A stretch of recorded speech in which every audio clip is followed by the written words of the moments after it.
Hey everyone, it's me Anjali Verma and welcome back to my channel. So in our today's video, we are going to discuss how to complete one chapter in 1 hour. So whenever you're revising any particular chapter, so how can you complete that particular chapter in 1 hour?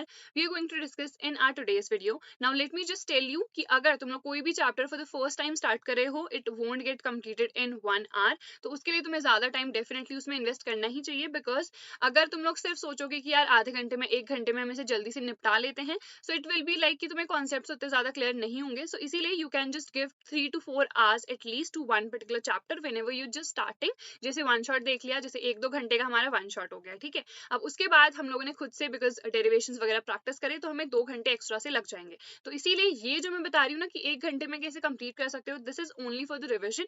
And lengthy chapters में 1 घंटे से ज्यादा का भी time लग सकता है, but हम लोग को एग्जैक्टली रिविजन किस तरीके से करना है वो मैं तुम लोग को आज की इस वीडियो में बताने वाली हूँ. तो सबसे पहले तो एक हमको लगता है कि यार जब भी हम लोग रिवीजन कर रहे हैं तो क्या हम लोग बुक्स को वापस से पढ़े या रेफरेंस बुक्स जहां से भी तुम लोगों ने नोट्स बनाए होंगे क्या हम उसको वापस से पढ़े, या मे बी तुम लोगों ने नोट्स नहीं बनाए हो सिर्फ उससे पढ़ा है. तो उस केस में हम क्या करें? तो देखो जब भी तुम लोग रिवीजन कर रहे हो ना तो एनसीईआरटी रीडिंग यानी कि एनसीईआरटी बुक्स पढ़नी है या फिर रेफरेंस बुक्स पढ़नी है या नहीं, तो बिल्कुल नहीं पढ़नी है because whenever you are revising तो तुम्हें वो चीज रिवाइज करनी है जो तुम लोगों ने पढ़ी हुई थी. लाइक वो तुम लोगों ने नोट्स में डेफिनेटली मेंशन करा होगा. तो नोट्स ना बहुत ज्यादा इंपॉर्टेंट होते हैं, स्टार्टिंग से ही मैं तुम लोग को बताते आ रही हूँ. अगर तुम लोगों ने नोट्स नहीं बना रखे हैं तो मैंने सारे नोट्स प्रोवाइड कर रखे हैं. डिटेल नोट्स पर चैप्टर के भी प्रोवाइड कर रखे हैं और रिवीजन नोट्स अलग से भी प्रोवाइड कर रखे हैं. फिजिक्स, केमिस्ट्री, मैथ्स, बायोलॉजी सबके मैंने प्रोवाइड कर रखे हैं. सो तुम लोग टेलीग्राम ज्वाइन कर सकते हो, the name is study warehouse. In case तुम टेलीग्राम नहीं यूज करते हो तो ईजिली चैनल पे जाओ, वहां पे सारी वीडियोस मैंने डाल रखी है, you can just download from those videos. ठीक है. तो अब यहाँ पे एनसीईआरटी रीडिंग क्यों नहीं करनी है? बिकॉज देखो एक बार एक चैप्टर तुम कंप्लीट कर चुके हो, बट अगर तुम वापस से उसे complete line by line NCERT को रीड करोगे तो तुम्हें उतना ही टाइम लगेगा. मे बी आधा घंटा कम लग जाए बट ऑलमोस्ट हमें उतना ही टाइम लगता है. सो इट्स इंपॉर्टेंट जब भी हम लोग रिविजन कर रहे हैं ना तो हम नोट्स को पढ़े, उसके बाद सीधे हम क्वेश्चंस प्रैक्टिस करें. ठीक है. तो नोट्स अगर बनाए हैं तो सिर्फ और सिर्फ अपने नोट्स से ही पढ़ना. इन केस नहीं बनाए हैं तब मैं कह रही हूँ मैंने अपने हैंड रिटन नोट्स भी प्रोवाइड कर रखे हैं as well as the revision notes also. ठीक है. अब जो मोस्ट इंपॉर्टेंट टॉपिक्स होते हैं ना उन्हें सबसे पहले हमें करना है whenever we are revising also. तो ऐसा होता है ना कुछ टॉपिक्स इंपॉर्टेंट नहीं होते हैं एंड वो बहुत ज्यादा डिफिकल्ट भी होते हैं, तो उनको ना तुम्हें लास्ट में करना है. पहले जितने मोस्ट इंपॉर्टेंट टॉपिक्स हैं उनको कवर अप कर लेना है. क्या है वो most important topics? Physics, chemistry, maths सबके लिए मैंने अपलोड कर रखे हैं. मैथ्स के लिए एक्चुअली एज सच टॉपिक मैंने कुछ अपलोड नहीं करा है बिकॉज उसमें मोस्टली क्वेश्चंस इंपॉर्टेंट होते हैं. तो मैथ्स के लिए मैंने क्वेश्चंस डाल रखे हैं, वो तुम लोग चेकआउट कर सकते हो. 80-20 रूल ऑलरेडी मैं तुम लोग को बता चुकी हूँ. जो तुम लोग के 80% मार्क्स है ना 20% ऑफ द सिलेबस से ही आ जाते हैं. तो इसीलिए जो मोस्ट इंपॉर्टेंट टॉपिक्स हैं उनको तुम्हें सबसे पहले कवर करना है. अब इन केस जब भी तुम लोग ये इंपॉर्टेंट टॉपिक्स कर रहे हो, you get stuck in any particular topic, any particular concept, या फिर मे बी उससे क्वेश्चंस भी अगर प्रैक्टिस कर रहे हो, उस केस में किसी भी टॉपिक पे तुम लोग अटक जाते हो, तुम्हें चाहिए कि यार कोई ट्यूटर आके हमें बहुत अच्छे तरीके से एक्सप्लेन कर दे वही पर्टिकुलर टॉपिक या कॉन्सेप्ट, तो उसके लिए तुम लोग फीलो एप्लीकेशन का डेफिनेटली यूज कर सकते हो. ये ऐप ऑनेस्टली बहुत बहुत ज्यादा अच्छा है. लाइक लाइव तुम लोग इजिली कनेक्ट हो सकते हो ट्यूटर से and that too expert tutors से. So how you have to use this application? सबसे पहले तो मैंने एक लिंक तुम लोग को डिस्क्रिप्शन में प्रोवाइड कर रखी है. You have to go there, download this application. Whenever you feel यार मैं इस पर्टिकुलर टॉपिक पे अटक गई हूँ, मुझे ये क्वेश्चन नहीं समझ में आ रहा है, तो simply you have to go to this particular application and you have to click the photo of that particular question, simply crop the question or concept that you want to ask, and within 60 seconds an expert tutor will get connected to you.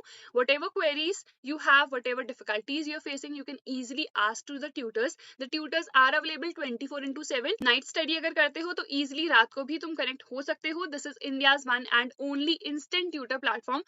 Within 60 seconds you get connected. So last के हमारे पास 2 महीने ही बचे हैं, तो जो most important topics हैं उन पे सबसे ज्यादा फोकस करना. इन केस तुम लोगों ने अभी उतना ज्यादा स्टार्ट नहीं करा है तो, एंड जब भी वो इंपॉर्टेंट टॉपिक्स भी कर रहे हो या कोई भी टॉपिक कर रहे हो, यू फील कि कोई क्वेश्चन नहीं समझ में आ रहा है, लाइव अगर कोई ट्यूटर हमें एक्सप्लेन कर दे तो हमारे लिए बहुत बढ़िया रहेगा. तो ये एप्लीकेशन बहुत बहुत ज्यादा अच्छी है, मैंने खुद पर्सनली ये यूज भी कर रखी है, तो I know this application is really good. So you can easily download it from the link in the description. Now moving on to our video. तो सबसे पहले देखो मैंने तुम लोग को बताया कि एक तो हमारे पास इंपॉर्टेंट टॉपिक्स होंगे. अब उसके बाद एक पर्टिकुलर चैप्टर में सबसे पहले हमारे पास कुछ इजी से टॉपिक्स होते हैं, लाइक डेफिनेशन हो गई, कुछ इजी सा डेरिवेशन हो गया, फिर हमारे पास थोड़ा मीडियम लेवल का टॉपिक आता है जिसमें मे बी हमें प्रॉपर, अगर हमने रिविजन नहीं करा है तो हम उसे थोड़ा बहुत भूल सकते हैं। कुछ बहुत ज्यादा डिफिकल्ट टाइप के टॉपिक्स आ जाते हैं जो मे बी तुमने पहली बारी में करे ही ना हो, छोड़ दिए हो, या मे बी अगर करे हो तो अभी तुम लोग को बिल्कुल समझ नहीं आ रहा है कि वो हमने कैसे करा था। ऐसा होता है हर किसी के साथ कि एक बार तो हम कर लेते हैं, नेक्स्ट टाइम वी फील कि यार हमें समझ नहीं आ रहा है कि ये पर्टिकुलर क्वेश्चन हमने किस तरीके से कर रखा था। तो इस तरीके से ना तुम्हें टॉपिक्स को डिवाइड करना है। तो जो इजी से टॉपिक्स हैं वो तो सबसे पहले हम कर लेंगे, मीडियम वाले भी हो जाएंगे, डिफिकल्ट वाले। If you feel the difficult topics are not important as in उससे कभी भी प्रीवियस 10 ईयर में कोई भी क्वेश्चन नहीं आया है, you can leave that topic for now. ठीक है, अगर तुम्हें लग रहा है यार ये डिफिकल्ट टॉपिक है but it is very very important, ये पीवाईक्यूज में बहुत ज्यादा बार आया है, तो ट्राई करो उसे समझने का। You can easily search that topic on YouTube, कोई लेक्चर मिल जाएगा तुम्हें जहाँ पे टीचर्स बहुत अच्छे से एक्सप्लेन कर रहे होंगे। सो इस तरीके से ना तुम्हें सारे टॉपिक्स को कवर करना है। डिफिकल्ट वाले का मैंने बता दिया, not important, important, not important है तो नहीं करना है, इंपॉर्टेंट है सो डेफिनेटली करना है, उसको छोड़ना नहीं है। ठीक है, अब उसके बाद पीवाईक्यूज डेफिनेटली तुम लोग को प्रैक्टिस करना है। जैसे 1 घंटे में तुम लोगों ने क्या कर लिया, रिविजन कर लिया। अब 1 घंटे में रिविजन कैसे होगा, let's suppose I have decided that I have to revise the first chapter of chemistry, that is solutions. ठीक है, तो उसमें जितने भी टॉपिक्स हैं मैंने स्टार्ट करा, मोलारिटी मोलारिटी मैंने सब पढ़ लिया, वॉन्ट ऑफ फैक्टर क्या होता है एंड हेनरीज लॉ क्या है, रॉल्स लॉ क्या है, सारे टॉपिक्स मैंने उसके कर लिए। तो इजिली ना 1 घंटे में तुम्हारा कंप्लीट हो सकता है, that's a very short chapter. 1 घंटे में जैसे ही मेरा उस चैप्टर का रिविजन हो गया, नेक्स्ट आवर मैं क्या कर सकती हूँ, उसके क्वेश्चंस प्रैक्टिस कर सकती हूँ। Now you can prefer the question bank if you are just doing the questions of a particular chapter, तो क्वेश्चन बैंक में उसी पर्टिकुलर चैप्टर के बहुत सारे क्वेश्चंस मिल जाएंगे।